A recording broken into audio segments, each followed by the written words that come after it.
Bismillahirrahmanirrahim. Assalamualaikum warahmatullahi wabarakatuh dan salam sejahtera. Pada hari ini anda akan mengikuti PDPR RBT yang telah saya sediakan rakamannya, iaitu kita akan mempelajari berkaitan bab 2 RBT tingkatan 1.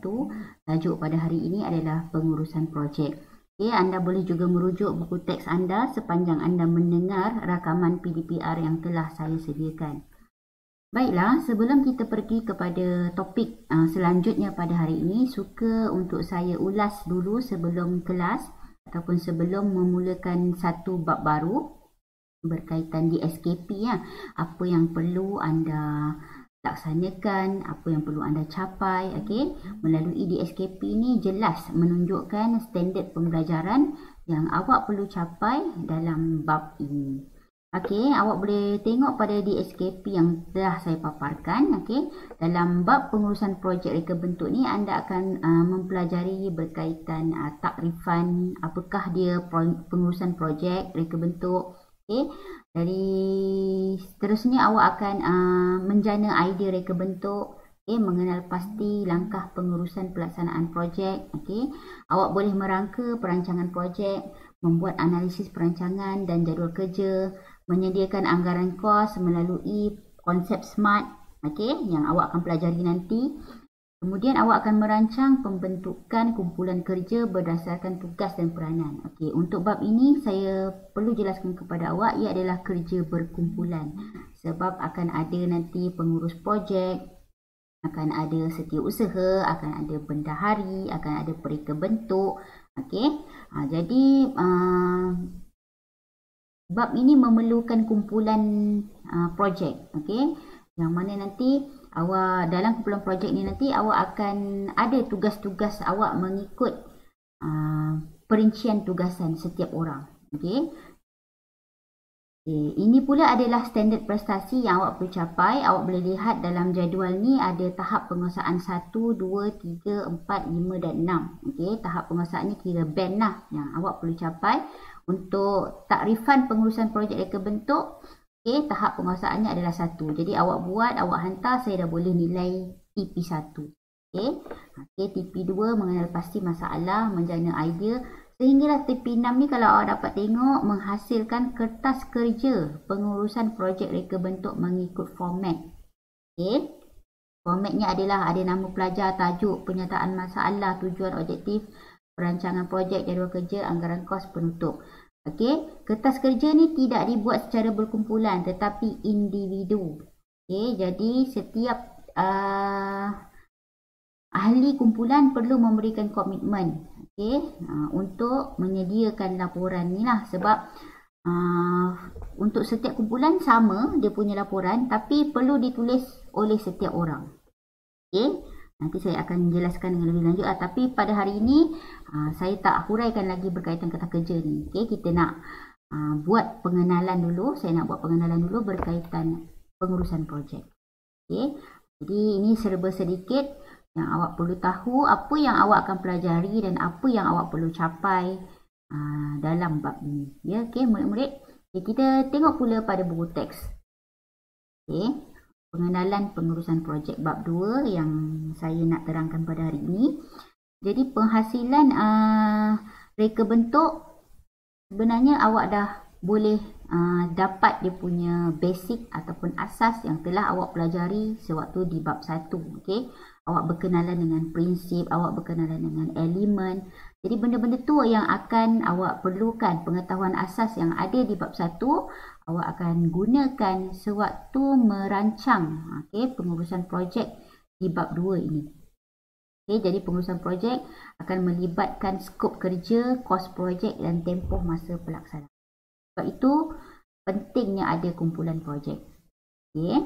Jadi sebelum kita pergi pada kumpulan projek dan seterusnya yang akan saya terangkan pada masa lain, okay, kita tengok dulu takrifan pengurusan projek.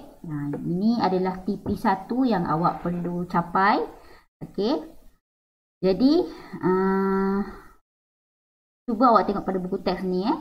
Tadi saya ada nyatakan pengurusan projek melibatkan 3 aspek utama, iaitu skop kerja, kos projek dan juga tempoh masa. Katakanlah anda dilantik dalam ketua bagi sesuatu projek, atau nanti bila kita dah berkerjaya ataupun di dalam kelas ada organisasi, perasan tak murid-murid, di mana kita ada organisasi yang ada peranan kita di dalam organisasi tersebut. Contoh saya ambil dalam kelas nanti, bila awak dah masuk kelas, mesti nanti guru kelas akan cari ataupun akan tanya, siapakah yang boleh menjadi ketua kelas? Siapakah yang boleh jadi penolong? Ataupun kalau awak dah tak nak jadi ketua penolong kelas, awak mungkin akan dilantik menjadi pengawas sekolah. Tak kira lah pengawas sekolah ke, pengawas SPBT ke, pengawas koperasi ke, pengawas perpustakaan ke, ataupun in future awak akan menjadi seorang pemimpin. Dalam keluarga pun ayah menjalankan peranan dan tanggungjawab sebagai ketua ataupun pemimpin dalam keluarga. Jadi awak nampak tak kat sini, di mana awak berada dalam satu organisasi. Organisasi di rumah, organisasi di kelas, organisasi di bengkel nanti akan ada penolong, ada foreman, ada penolong foreman yang kita panggil sebagai ketua bengkel dan penolong ketua bengkel. Jadi nampak tak? Kita bekerja ataupun kita melakukan sesuatu ataupun kita duduk di dalam satu organisasi. Jadi kat sini, dalam bab 2 ni anda akan mempelajari konsep anda sebagai apakah peranan anda di dalam organisasi projek anda. Organisasi kumpulan projek. Jadi katakanlah anda seorang ketua, anda mesti tahu apakah peranan anda sebagai seorang ketua untuk merealisasikan matlamat kumpulan projek anda. Jadi kat sini anda akan belajar menguruskan satu organisasi kumpulan, yang mana organisasi kumpulan tersebut akan bertanggungjawab untuk menghasilkan produk. Itu yang kita belajar dalam RBT. Baik, kita pergi pada definisi pengurusan projek. Pengurusan projek reka bentuk merupakan aktiviti kerja yang melibatkan proses kerja, iaitu skop kerja, tempoh masa dan juga kos projek. Apakah ini maksudkan dengan 3 aspek ni? Skop kerja, tempoh masa dan kos projek. Skop kerja ni terdiri daripada skop produk dan skop projek. Ada 2 skop produk, skop projek. Untuk skop kerja lah. Skop produk dia melibatkan kualiti, ciri dan fungsi reka bentuk yang kita kehendaki. Skop projek pula melibatkan pengurusan projek tersebut untuk menghasilkan produk itu, iaitu melibatkan kepimpinan, pengurusan kumpulan, bahan, maklumat, ruang, ahli kumpulan. Skop projek ni bertujuan untuk mencapai objektif dalam skop produk dan merangkumi skop kerja itu sendiri. Jadi dalam skop kerja ada skop produk, yang mana skop produk ni melibatkan kualiti yang perlu ada pada produk yang kita nak bangunkan, dan yang penting untuk membangunkan produk tersebut juga melibatkan skop projek. Maknanya perlukan ahli kumpulan yang cekap, pengurus yang cekap untuk mengawal sumber, untuk mengorganisasi kumpulan itu supaya dapat menghasilkan produk yang berkualiti. Ini untuk skop kerja lah. Ingat, skop kerja terbahagi kepada 2, skop produk dan juga skop projek. Jadi nak menghasilkan suatu produk memerlukan tempoh masa. Jadi tempoh masa merupakan satu aspek utama dalam pengurusan projek. Masa yang ditetapkan untuk menyempurnakan sesuatu projek. Jika dapat disiapkan dalam tempoh masa yang dipersetujui, maksudnya pengurusan projek itu baik dan cekap lah. Tapi kalau tidak disiapkan dalam tempoh masa yang dikehendaki oleh pelanggan terutamanya, ia akan menjadi satu pandangan negatif lah. Tak dapat disiapkan dalam tempoh yang dikehendaki. Dan bila berlanjutan daripada tempoh yang ditetapkan ini, akan melibatkan kos yang lebih banyak sebenarnya. Jadi kos projek juga memainkan peranan penting, merupakan juga aspek utama, iaitu kos projek ni merujuk kepada peruntukan kewangan bagi menjayakan projek. Peruntukan kewangan ni bermaksud urusan kita nak bayar upah, kita nak beli bahan dan peralatan, Okey, kalau syarikat-syarikat di luar, dia perlu sewa premis. Sekiranya premis yang dijalankan ataupun pejabat yang digunakan untuk syarikat itu adalah bangunan tu milik orang lain, jadi dia perlu sewa. Okay, dia kena ada insurans dan juga perbelanjaan mengurus projek. Okay, sebab itu saya kata kita ni berada dalam organisasi. Jadi pengurusan projek yang kita belajar hari ini melibatkan pengurusan kumpulan projek untuk menghasilkan produk. Itu yang kita nak belajar ya pada hari ini. Okey, kita tengok pada seterusnya pengurusan projek reka bentuk. Okey, apa yang kita perlu ada dalam pengurusan projek reka bentuk ni adalah pertama mengawal pelaksanaan. Okey, seorang ketua kumpulan haruslah tahu dan kawal pelaksanaan projek ni.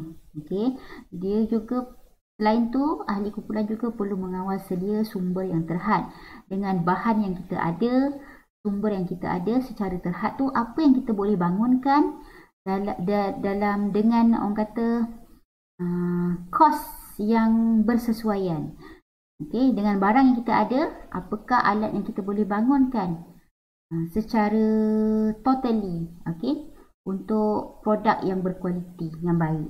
Okey, kemudian menentukan bilangan produk, menyediakan pelan atau lukisan reka bentuk produk dan juga merancang aktiviti projek. Ini pengurusan projek reka bentuk lah.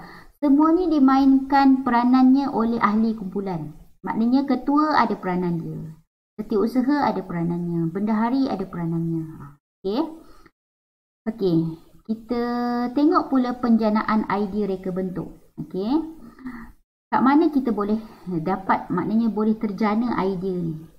Idea ni mungkin terjana dari pemerhatian, dari pengalaman orang lain, dari pengalaman diri kita sendiri. Kadang-kadang kita buat sesuatu kerja, waktu itulah timbulnya idea. Contoh, kita sedang menggilap kasut contohnya, atau kita sedang kapur kasut, sekarang dah tak kapur kasut lagi kan, ataupun kita tengah lipat baju yang banyak. Okay, musim-musim PKP ni mak ayah banyak minta tolong buat kerja rumah. Waktu tu kita rasa banyaknya kerja nak buat. Kan bagus kalau ada alat yang boleh tolong lipat baju ni. Kan bagus kalau ada mesin lipat baju. Contohlah. Okay, jadi kat situ sebenarnya telah menimbulkan, kita telah ada penjanaan idea, telah timbulnya idea. Okay, jadi ada kajian, mungkin dari uji kaji. Macam tadi saya cakap lah, rungutan pengguna. Kan bagus kalau ada itu, bagus ada ini. Itu sebenarnya rungutan lah.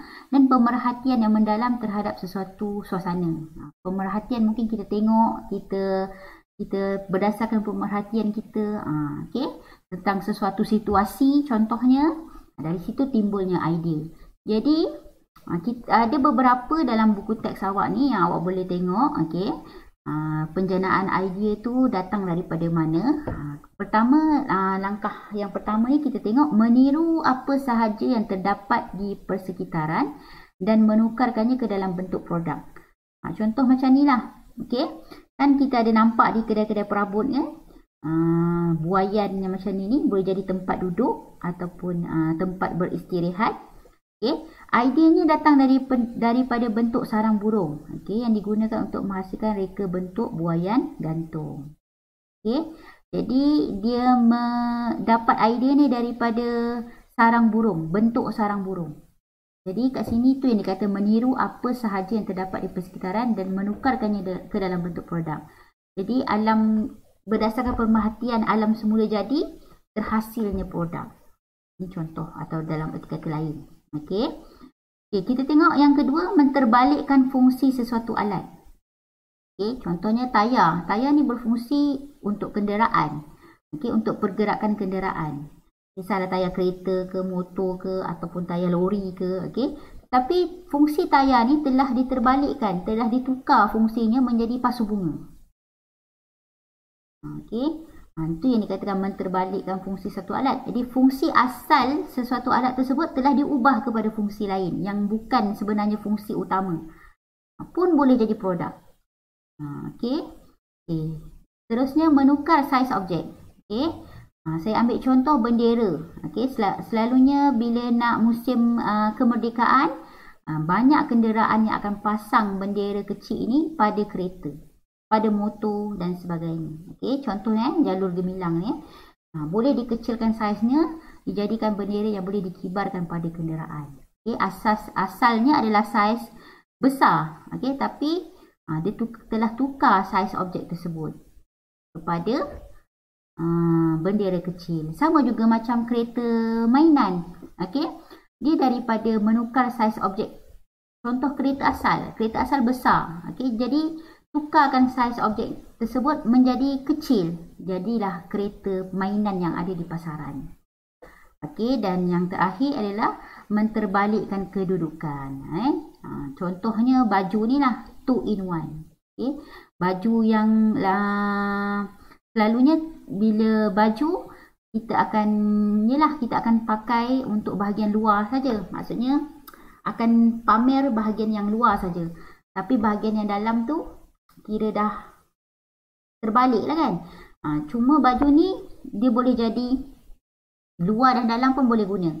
Mungkin kalau bahagian terbalikkan bahagian dalam akan jadi fungsi lain. Okay, contohnya jadi baju hujan.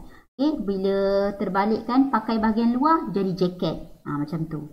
Jadi benda ni sebenarnya dicipta ataupun hasil daripada penjanaan idea. Okay, untuk menyelesaikan masalah yang saya cakap tadi lah. Berdasarkan rumutan pengguna, pengalaman sendiri, uji kaji. Okay, jadi terhasillah alat-alat yang ada di pasaran ni. Kalau awak tengok kan, cukuplah kalau awak pergi ke kedai DIY contohnya ataupun kedai RM2. Macam-macam barang ada. Macam-macam ada barang yang ada di pasaran yang memudahkan kerja kita seharian. Okey, terutamanya kerja-kerja barang-barang yang melibatkan urusan ataupun kerja seharian kita. Kerja seharian di dapur ke contohnya. Okey, kerja di dapur, banyak alat-alat di dapur yang memudahkan mak-mak di dapur. Okey, jadi itu sebagai salah satu contoh.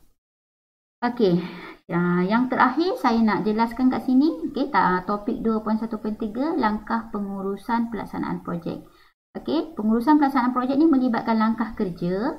Okey, untuk peroleh alatan, bahan, kemahiran supaya matlamatnya projek itu dapat disiapkan. Okey, dalam tempoh masa yang ditetapkan, mengikut kos yang yang bersesuaian lah. Okay, kos yang paling minima. Okay, jadi dalam pelaksanaan pengurusan projek ni, pasukan projek memang akan berperanan sebagai ahli yang paling utama sekali dalam menjalankan peringkat pengurusan projek. Jadi ada 3 peringkat pengurusan projek, iaitu pengawalan, penjadualan dan juga perancangan. Okay, ini tingkat pengurusan projek lah. Okay, jadi organisasi projek yang perlu dibentuk untuk pengurusan pelaksanaan projek, okay, supaya mudah dilaksanakan. Kalau awak tengok, okay, terdiri daripada pelbagai, contoh kat sini pelbagai bidang. Okay, pengeluaran, kejuraan, perakaunan, penyelidikan dan pembangunan. Okay, inilah dia pasukan projek. Okay, jadi orang di atas adalah pengurus projek. Okay, di bawah pengurus projek ada setiausaha dan juga bendahari. Okay, pereka bentuk dan juga pembangun mockup atau model. Jadi selalunya sekiranya di bengkel, okay, saya untuk bab ini saya akan bentukkan kumpulan lah. Okay, kumpulan seramai 5 orang sekumpulan untuk jadi kumpulan pengurusan projek. Okay, tapi tingkatan 1 mungkin ada antara awak yang tidak lagi mengenali rakan-rakan sekelas awak sendiri sebab awak belum pernah bersemuka kan. Okey, tak apa. Tak menjadi masalah pun untuk membuat bahagian ni. Sebab apa? Kita anggap kita adalah pengurus projek. Senang macam tu. Okey, senang macam tu sebab laporan pun kita nak buat sendiri-sendiri. Jadi setiap orang, setiap peranan murid adalah sebagai seorang pengurus projek. Jadi nanti selagi tak bersemuka ni, kita buatlah ataupun kita jalankanlah apa yang perlu kita lakukan. Okay? Sebab masa sentiasa bergerak, sentiasa berjalan. Okay? Kita tak nak menunggu masa. Okay? Kita lakukan apa yang boleh kita lakukan. Okay? Jadi untuk tajuk pada hari ini, saya sentuh 3 perkara saja, iaitu berkaitan definisi pengurusan projek. Okay? Yang kedua, macam mana idea itu terjana, iaitu penjanaan idea reka bentuk untuk menyelesaikan masalah seperti yang telah saya terangkan tadi. Dan yang ketiga, langkah pengurusan pelaksanaan projek. 3 langkah ni, 3 peringkat ni, okay? Pengawalan, penjadualan dan perancangan. Okay, itu saja. Untuk tajuk seterusnya, okay, saya akan beritahu anda atau fikirkan bagaimana cara untuk merangka carta organisasi pasukan projek RBT untuk kelas masing-masing. Okey, nanti dari senarai nama mungkin saya akan pecahkan awak kepada ahli kumpulan. Okey, sekarang dah zaman teknologi canggih. Okey, dalam kumpulan WhatsApp pun kita boleh tubuhkan kumpulan projek lah. Okay, siapa ketua, siapa bendahari, walaupun awak masih lagi tidak mengenali rakan-rakan awak. Jadi kita tubuhkan kumpulan secara alam maya. Okay, supaya kerja ataupun tugasan kita untuk bab ini terhasil, dapat dilaksanakan meskipun kita tidak bersemuka. Jadi kat situ adalah cabaran yang kita kena hadapi lah. Okay. Jadi itu saja untuk PDPR pada hari ini. Okay. Kita akan teruskan untuk topik lain pada masa akan datang. Okay. Jadi tanpa membuang masa, saya akan habiskan rakaman ini. Dan sekiranya awak ada apa-apa masalah, awak boleh rujuk terus kepada saya ataupun tanya di dalam kumpulan WhatsApp lah. Kumpulan WhatsApp kita. Okay. Assalamualaikum warahmatullahi wabarakatuh dan salam sejahtera.